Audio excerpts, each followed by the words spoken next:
এই মুহূর্তেই তার ডায়ালিসিস চলছে। ডাক্তাররা বলেছেন যে তারা তাদের সর্বোচ্চ চেষ্টা করছেন। বেগম খালেদা জিয়ার শারীরিক অবস্থা আপনারা সবাই জানেন। আমি আজকে আমাদের দলের নেতৃবৃন্দ, আমরা বিএনপি চেয়ারপারসন শারীরিক অবস্থার সর্বশেষ খোঁজখবর নিতে এসেছিলাম। তার যারা চিকিৎসক আছেন, বিশেষ করে বিএনপির স্থায়ী কমিটির সদস্য সাথে ডক্টর শাহাবুদ্দিন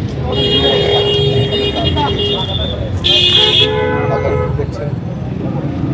তাদের বক্তব্য হচ্ছে যে তিনি তুলনামূলকভাবে স্টেবল আছেন, গত কয়েকদিন ছিলেন।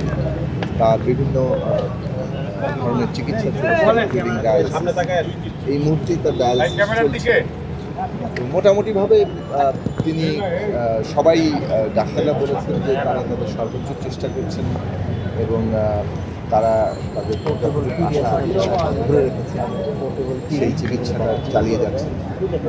সবাইকে দোয়া করার জন্য তারা বলেছেন, কেননা সারা দেশবাসী আসলে আছেন। বেগম খালেদা জিয়া, যাকে বাংলাদেশের মানুষ দেশনেত্রী হিসেবে অভিহিত করেন, বিশেষত গত 15 বছরে যেভাবে তিনি নির্যাতন, এই সমস্ত কিছু মোকাবেলা করেন, ফ্যাসিবাদের বিরুদ্ধে লড়াইয়ে মানুষের আশা ভরসার জন্য ছিলেন। তিনি একটা নতুন উচ্চতায় লড়াই করেছেন, সেগুলো গত 15 বছরে তার লড়াইয়ে বিশেষভাবে অভ্যুত্থানের পরে বাংলাদেশের গণতান্ত্রিক রূপান্তরে এখন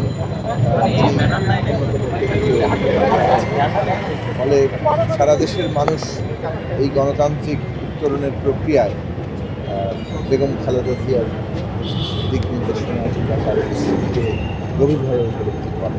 ফলে সবাই আমরা মনে করি যে সারা দেশবাসী তার জন্য দোয়া করা দরকার, করছেন এবং আশা করি দেশের মানুষের ভালোবাসায় দোয়া এবং চিকিৎসকদের অবশ্যই সার্বক্ষণিক যে চিকিৎসা চলছে, তিনি সুস্থ হয়ে আবার ফিরবেন, আমরা সে আশা করি।